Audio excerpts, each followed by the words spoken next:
in a way which is clearly understandable for all. So as you know, we went there with our team. We were all in all 14 from the agency, including myself and experts from the Department of Safeguards and Nuclear Safety and Security, and I was accompanied, of course, by the deputies and the team that came with me. You see some of them here, and 6 of them stayed there. As you know, the work, what I conducted there was an initial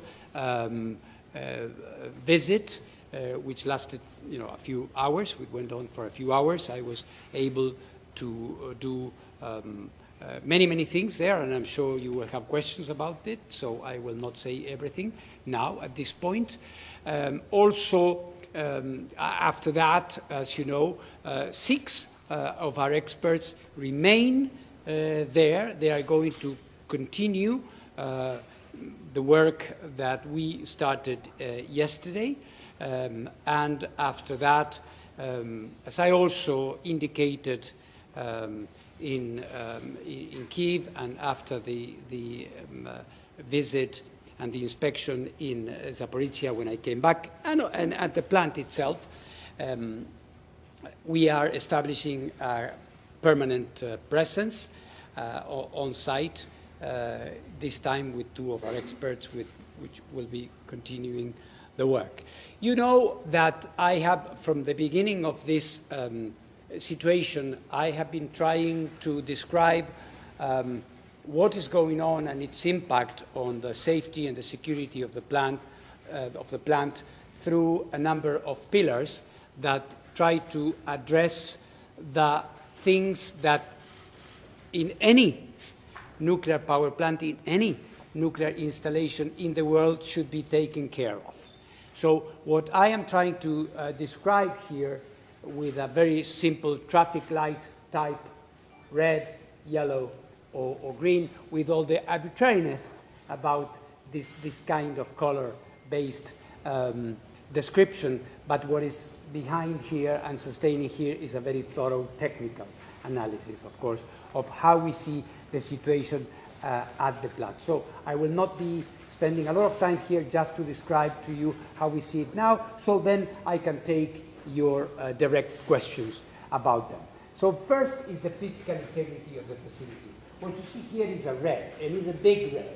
Why is it a big red? It's because there's still, we have been seeing military activity around the plant, and I was able to see myself and my team impact holes, markings on buildings of shelling.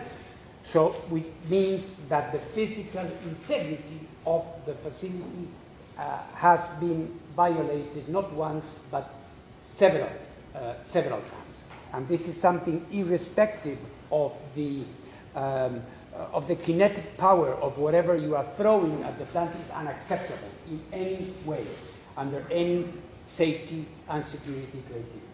When it comes to the second pillar refers to the safety and security system being fully functional.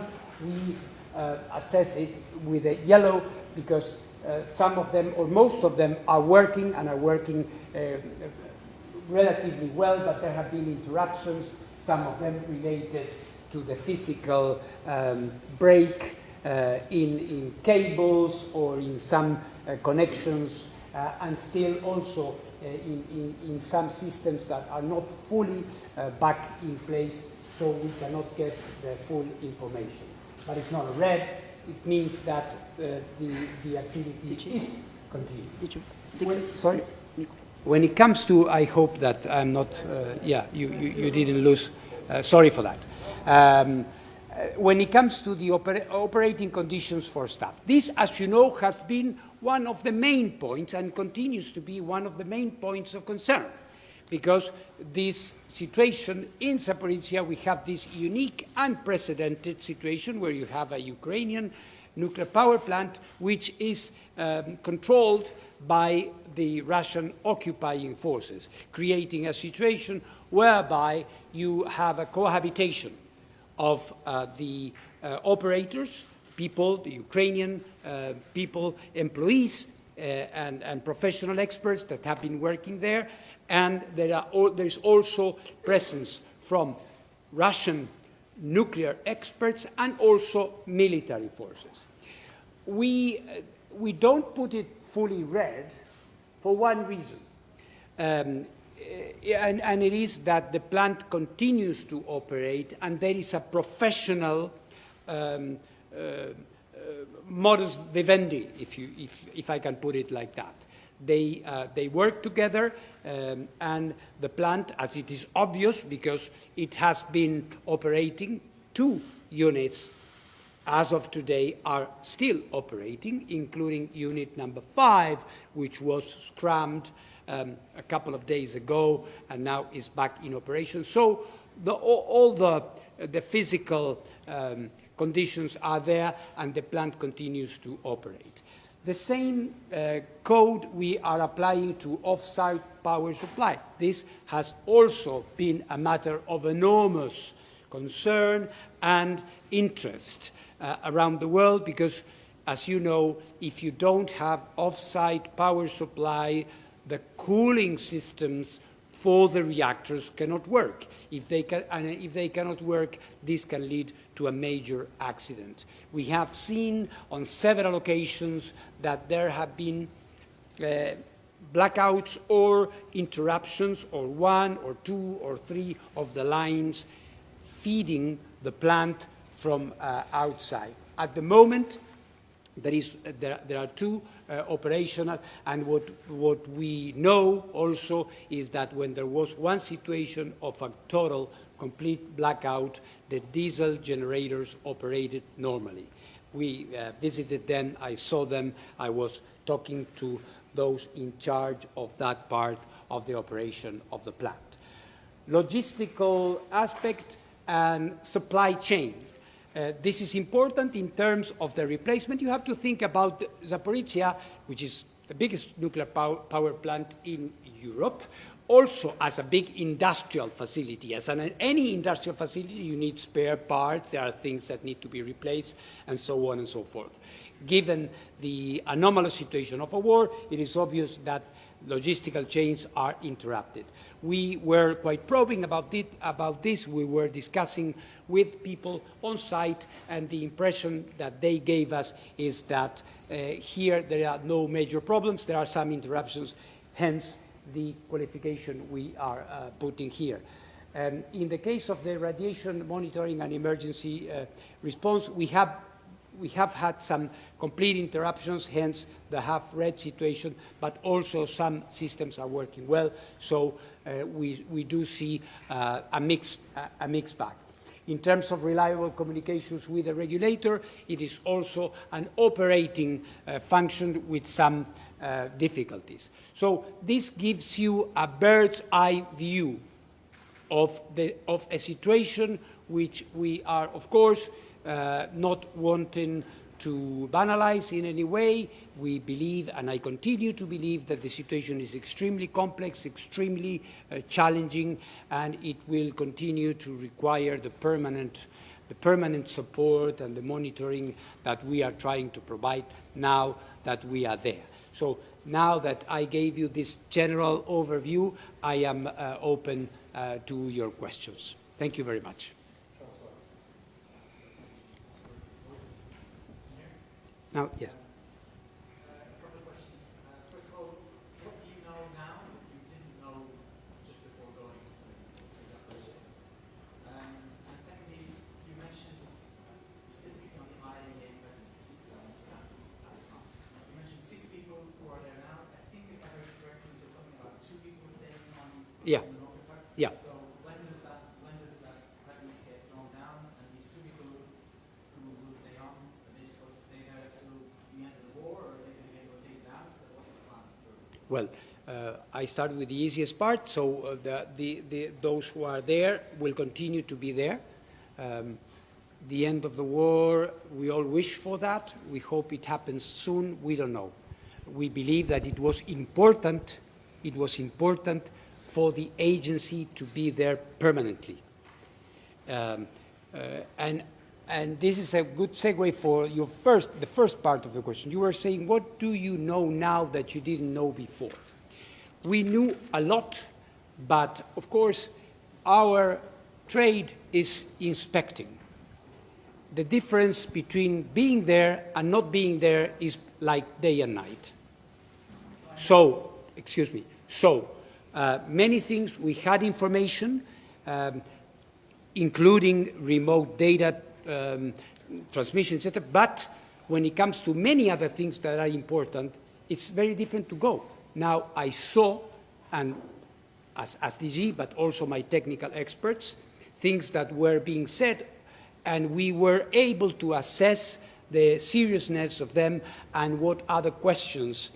You can compare it with the inspections in the safeguards area. You see something, then you ask something else. So we know much more, and we are learning even more as we speak.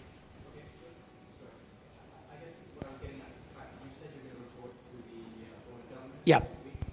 And so I'm trying to get a sense of how much information you expect to have by then. At what point you obtain this information? Well, we are getting this information all the time. Well, we have been getting it from the very beginning, and now we are trying to have an in-depth assessment of how things stand at the moment. I expect to produce a report early next week, as soon as we have the full picture of the situation by the end of the weekend, more or less. Yeah.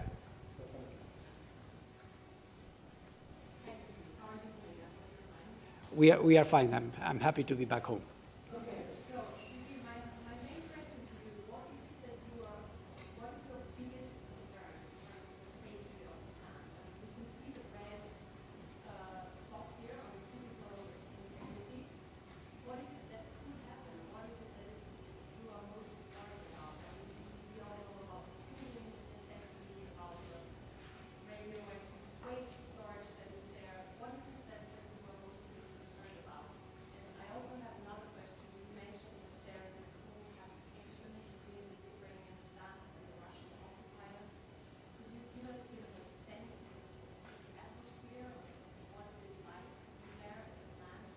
Well, yeah, yours is a very deep question, Stephanie. It's a very deep question that has human and psychological factors that I should be very prudent in answering. What I can tell you is that the plant is operating. There is a professional relationship between these experts. They are all nuclear experts, so they know what they are doing. They know what they are talking about, but they are human beings, and they have sights on a wall that is affecting them and their families. So the situation is one of, I would say it's admirable for the Ukrainian experts to continue to work in these conditions, in the way they are doing. They care for the facility. They work very, very well. But of course, there is a tension. There is a latent tension there because of the obvious reasons of the war. So I would say this is something that must be dealt with enormous caution. And again, our presence there has a very big added value, I believe, because we can interact with people constantly, frequently, throughout days. They know that the IAEA people are there. So I think it is very important that we have this presence there. I missed something of your question? Yeah. What is the most? Well, you know, I think we have to be looking at the main points, and when it comes to the main points, first of all is the physical integrity. Why? And here I will not get into that, but I will simply mention that it is obvious that there is a lot of fighting in the region in general, in this part of Ukraine. The military activity and operations are increasing in that part of the country. And this worries me a lot. This worries me a lot. There are references to offensives, counter-offensives. I don't want to get into that because it's not my domain, but it is obvious and we all know it. And everybody acknowledges it on site. So it is obvious that the statistical possibility of more physical damage is present. Let me give you an example.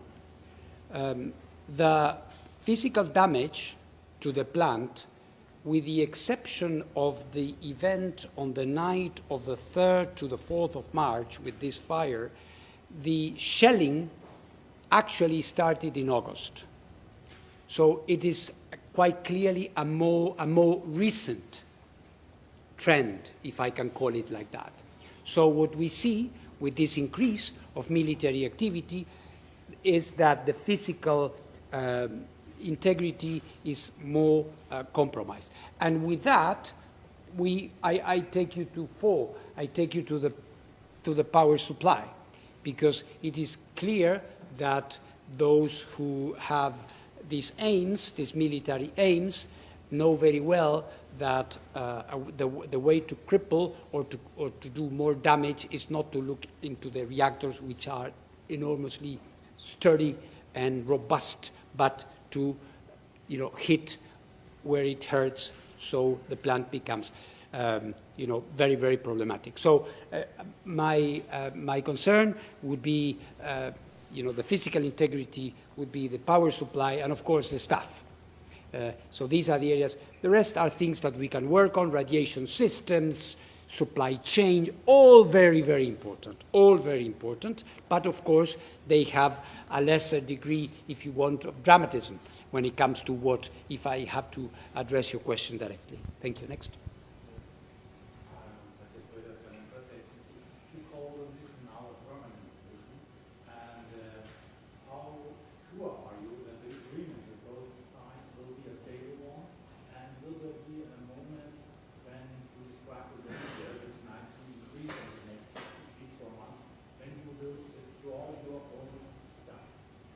Well, how sure I am, we can never be sure. What we need to do is to always try and to improve. If you look at what we have now, it is far, far better than what we used to have. Now I have my people. I was there. We have a big team there. We have people who are going to stay there. This has tremendous value. This is a huge difference. And of course, if something happens, or if any limitation comes, they are going to be reporting it. They're reporting it to us. It is no longer a matter of A said this and B said the contrary. Now the IAEA is there. And this is, like I said, from night to day. In terms of the people being there, naturally, for me, the safety of my people is the first thing. You remember that I said I will never send somebody to a place where I don't go myself first. And this is what I have been doing. Now that we know that we have a certain degree, a system that is working, we have our people there. And it has been very challenging. Of course, we are looking at this. They are in constant communication with us. If something happens, of course, we will take the necessary measures. Thank you. Jordi? Jordi from IAEA. So just to be clear, the two who stay are the group of the 6 who are there now? Yes. And the 4 are coming back? Next week, at some point. And with whom did you negotiate? Is that both sides agreed that these 2 people will stay there? Yes. Yes. The 4 will come back the way you came back, or is it going to be a different way? Well, there are logistic aspects related to that, but they are going to continue to count. And thank you for the question, because I want to recognize the support that we received from the United Nations Department of Safety and Security. We have incredibly good people there that are coming from the most difficult hotspots in the world, and that they were accompanying us and guiding us through what they themselves recognized was a very challenging thing. So they are going, of course, to continue to have the support. But does that mean, for example, that these regular updates you were sending, which you said is very insightful, that this will change now? Of course. Your own information? Of course. Yes, Jordi. There are informations that you don't have the access to the inner circle of the facility. Can you confirm this? What do you mean, sorry, by the inner circle of the facility? The crisis center. Ah, no, yeah, I understand. I understand. Let me, thank you. And it's a problem to control the situation there. No, no. And go there in this inner circle. No, let me explain. Let me explain. Every nuclear power plant has a crisis center, a center where certain operations can be handled in every circumstance. This place is being used for other things, but there has been another center set up for the facility to continue working. So there is no, I would say, influence in the operation of the plant because of the non-availability of this place that has been chosen, of course, by the military occupiers to have a place. I cannot get into that because I don't know, frankly. I'm not hiding anything from you.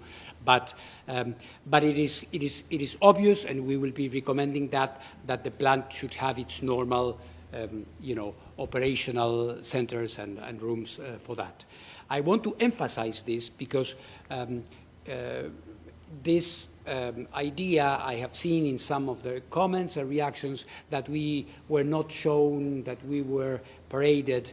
We've seen what I requested to see. Everything I requested to see, even as we were going along. When something we thought should be seen, I said, I want to go here and there, and we saw everything. I want to emphasize this because I think it's very important. When we go somewhere, we do what we need to do. And if we are prevented from doing it, we just come back and say we were not able to do it. So thank you for the question.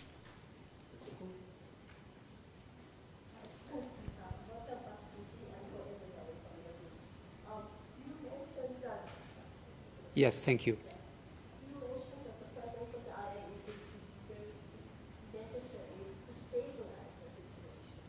Now, apart from getting that hands-on information from the group who are going to be there, what else do you expect this presence will help?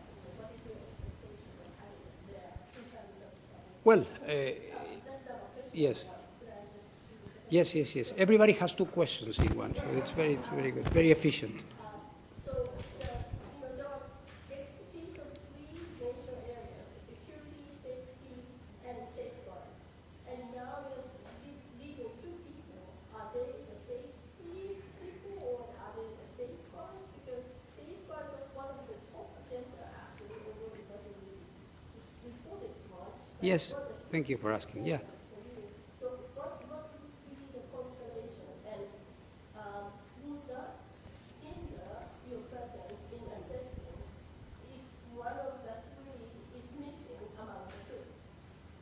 Well, what we try, when we put together our teams with the support of my deputies here, we try to have the best combination of knowledge as necessary for what we believe we are going to be doing at the plant. We chose a very experienced team, and I can assure you that we will at all times have the necessary knowledge on site, on safety and security and on safeguards. Could be two, could be three, but at all times we are going to be able to have that. And so, and the first question was?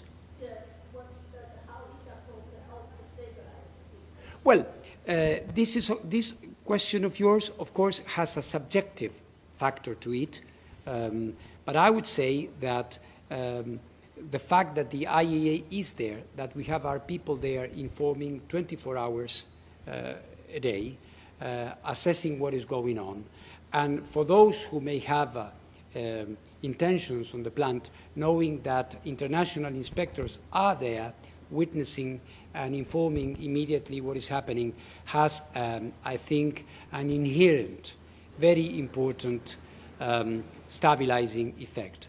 I don't want to aggrandize or pretend that what we are doing is going to either settle this terrible war or give back the plant to Ukraine.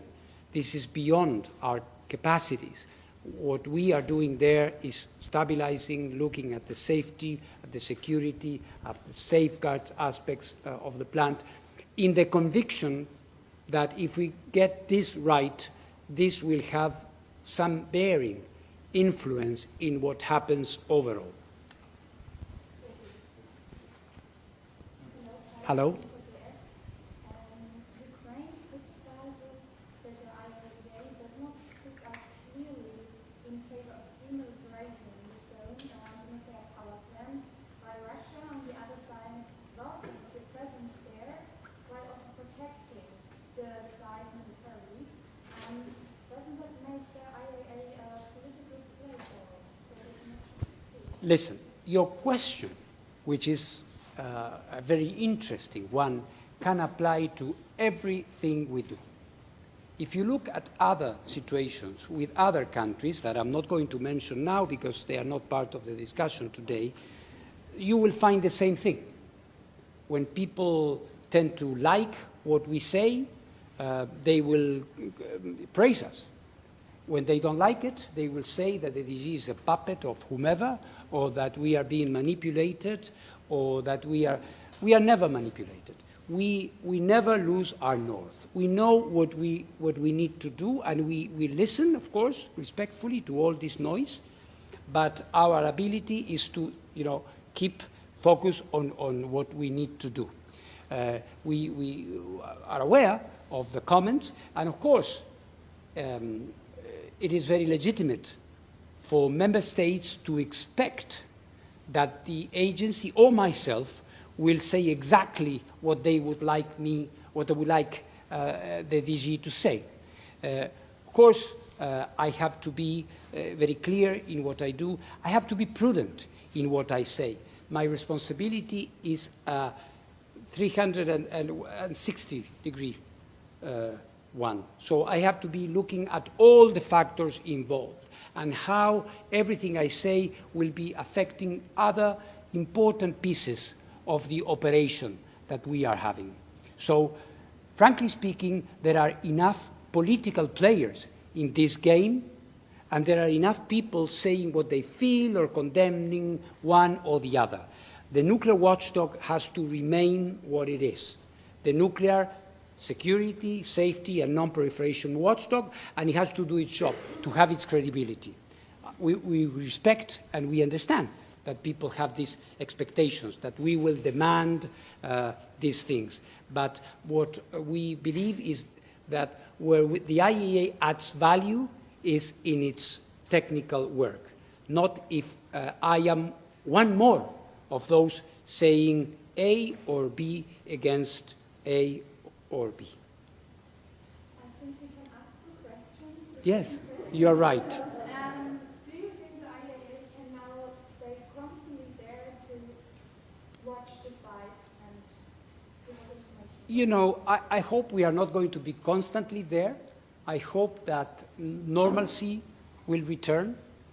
I hope that there will be a day, not in the any distant future, where the plant is going to be operating again normally and with its normal owners and operators, and we are going to be visiting periodically as we did.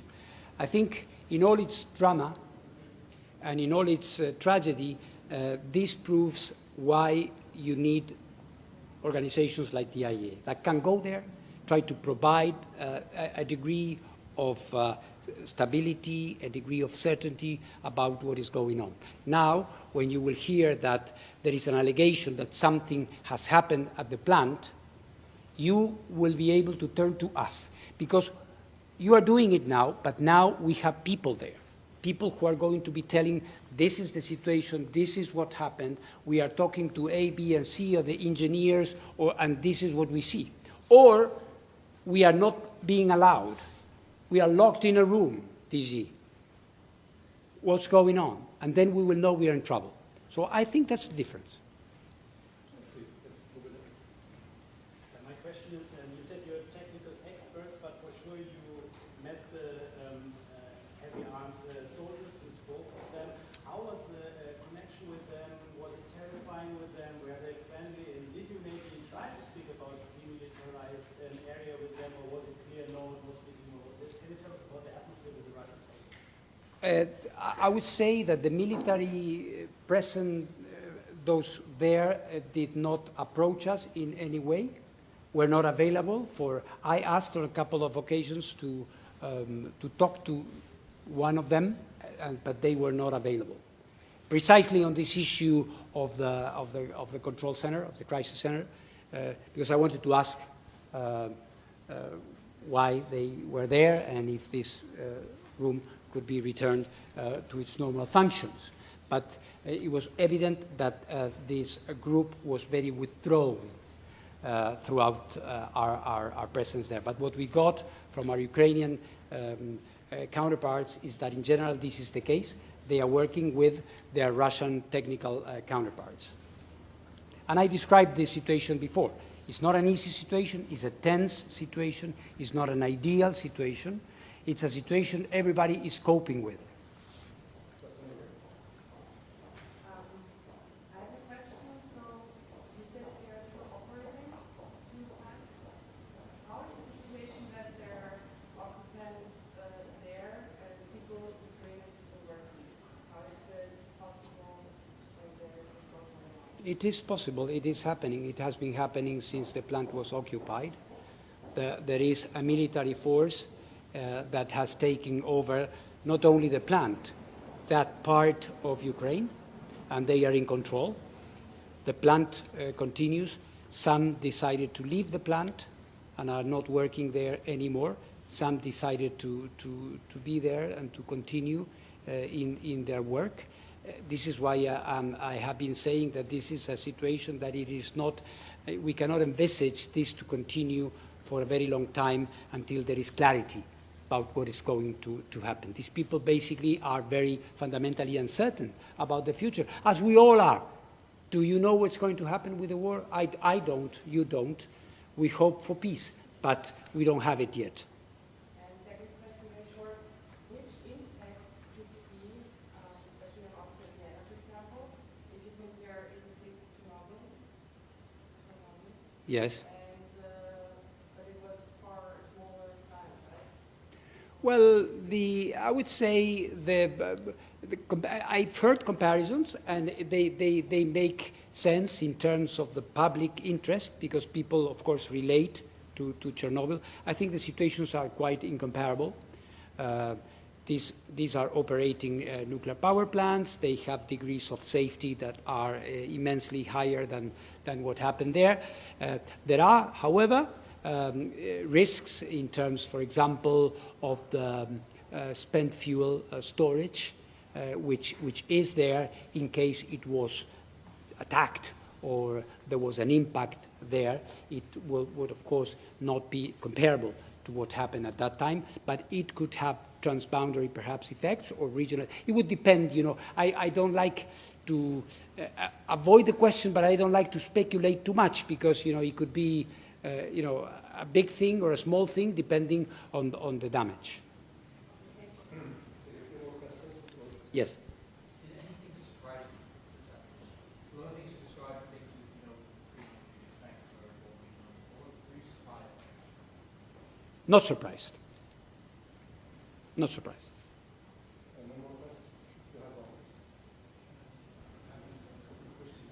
Please, please.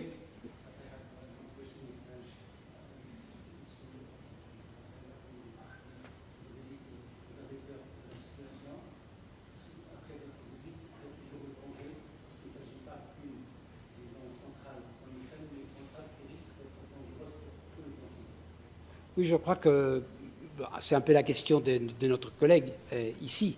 C'est une question, dès que vous avez un accident nucléaire, si c'est un accident grave, majeur, évidemment les effets peuvent théoriquement aller au-delà des frontières, de la zone, de la région où l'accident s'est passé. Dans ces cas-ci, je crois que la question, c'est d'éviter un tel accident. Et c'est pour ça qu'on fait cette évaluation, pour vous donner une idée claire de où l'on est dans chacun de ces catégories-là. Chacune. Vous êtes inquiet après votre retour? Je suis toujours inquiet. J'ai dit aussi là-bas, quelqu'un m'a dit, m'a posé la question, vous étiez inquiet? Non, j'étais inquiet, je suis inquiet et je serai inquiet pour autant qu'on n'aura pas une situation stabilisée de manière permanente. Donc, One more question from Sorry. So hearing from you, I got the impression that you will be there as long as the military forces are present. So that the red dot in level 1 will not go away unless they move away. So may I understand that the IAEA is set to stay until the military forces? I said yesterday, you are right. The IAEA is there to stay for as long as it is needed. Yes, we are not leaving. We are not going anywhere. But my question is that you say that until the military forces move away, either by force or peacefully, either way. Well, we would evaluate at that time. We had a similar situation with Chernobyl, you remember? Chernobyl was occupied as well, and on the 31st of March, there was an evacuation.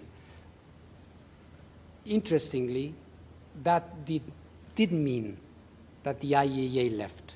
It meant that we came even in bigger numbers with more help to assist them to reconstruct the safety structures, and we have a big program of assistance, which, by the way, we are also planning to have for Zaporizhzhia.